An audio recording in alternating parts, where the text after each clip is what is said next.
కృష్ణా జిల్లాలో తర్వాత గుడివాడ నియోజకవర్గం చూసుకుంటే కనుక అక్కడ వైఎస్ఆర్సీపీ నుంచి కొడాలి నాని పోటీ చేస్తుంటే టీడీపీ నుంచి వెనిగళ్ల రాము పోటీ చేస్తున్నారు. సో వీళ్ళిద్దరిలో మన ఎలక్షన్ చిలుక ఎవరికి ఓటేస్తుంది అనేది ఒకసారి ఇప్పుడు మనం చూద్దాం.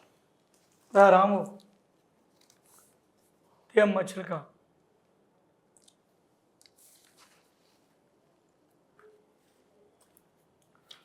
కొన్ని ఆలోచించి మాత్రం పని చేయాలి. తొందరపడి ఏదున్నా తొందరపడద్దు.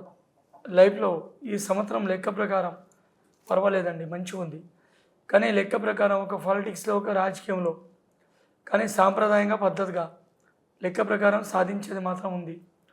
ఆయనకు మాత్రం కొన్ని గండాలు, కొన్ని అవకాశాలు వచ్చేది ఉంటాయి, దాటిపోయినాయి.